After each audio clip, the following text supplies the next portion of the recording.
पटना में नियोजित शिक्षक की हुई दौड़ा दौड़ा कर पिटाई। पीके ने कहा कि पटना में कल जो लाठीचार्ज हुआ है और जिसने लाठी खाई है वो कल जाति के नाम पर फिर उसी दल को वोट करेगा। यही कारण है नीतीश ऐसा करवा रहे हैं। जनस्वराज के सूत्रधार प्रशांत किशोर ने कहा कि मुख्यमंत्री नीतीश कुमार की सरकार में पटना में लाठीचार्ज करवाने का नियम बन गया है। सरकार ने एक फिक्स्ड पैरामीटर बनाया है कि लोगों को डाक बंगला चौराहा, बेली रोड, हड़ताली चौराहे पर घेरो और लाठियों से पिटवाओ। मुख्यमंत्री या उनके मंत्रियों पर कोई परेशानी नहीं आनी चाहिए। ये कहीं ना कहीं दिखाता है कि नीतीश कुमार के दिमाग में बैठ गया है कि हम काम करें या ना करें, जनता में कितना भी रोष हो, कोई ना कोई जुगाड़ लगाकर मुख्यमंत्री मुझको ही बने रहना है। प्रशांत किशोर ने आगे कहा कि पटना में कल जो लाठीचार्ज हुआ है उसमें नीतीश कुमार के बारे में मेरी अपनी धारणा थी कि चाहे जो कुछ भी गलती हो, ये पुराने राजनीतिक लोग लोकतांत्रिक व्यवस्थाओं में विश्वास करने वाले लोग हैं। इन्होंने जीवन भर विपक्ष की राजनीति की है, लेकिन पिछले कुछ समय से मैं देख रहा हूँ पटना में लाठीचार्ज करना नियम बन गया है।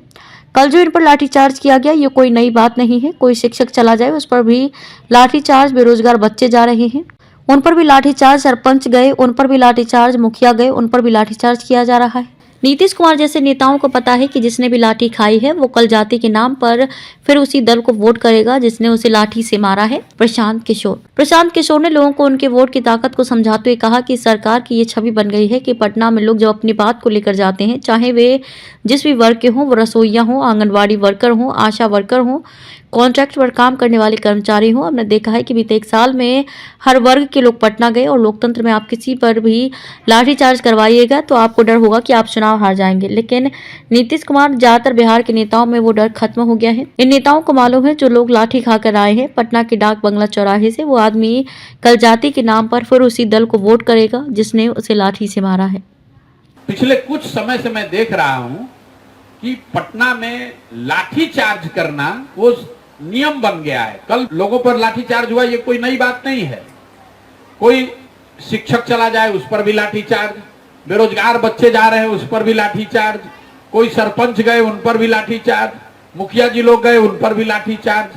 तो इस सरकार की एक छवि बन गई है कि पटना जब लोग जाते हैं अपनी बात को लेकर, चाहे जो भी वर्ग हो, वो रसोईया हो, आंगनबाड़ी वर्कर हो, आशा वर्कर हो, कॉन्ट्रैक्ट पर काम करने वाले कर्मचारी हो, आप देखेंगे पिछले 1 साल में हर वर्ग के लोग पटना गए हैं और सरकार ने एक फिक्स पैरामीटर एक नियम बना लिया है।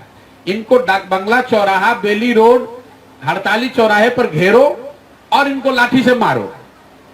मुख्यमंत्री या उनके मंत्रियों पर कोई परेशानी नहीं आनी चाहिए। अब जो लाठी खाना है खा लीजिए। और ये कहीं ना कहीं ये दिखाता है कि नीतीश कुमार के दिमाग में अब ऐसा बैठ गया है कि हम काम करें चाहे न करें, जनता में चाहे कितना भी रोष हो, कोई ना कोई जुगाड़ लगाकर मुख्यमंत्री तो हम ही को रहना है। तो हम चाहे लाठीचार्ज कराएं या लोकतंत्र में आप किसी पर ऐसे लाठीचार्ज कराइएगा तो आपको डर होगा कि आप चुनाव हारिएगा। नीतीश कुमार और ज्यादातर बिहार के नेताओं में वो डर खत्म हो गया है। लोगों को मालूम है कि जो आदमी लाठी खाकर आया है डाक बंगला चौराहा से, वही आदमी कल जात के नाम पर फिर उसी दल को वोट करेगा जिसने की लाठी से उसको मारा है। इसीलिए लाठीचार्ज हो रहा है और ये दुखद है।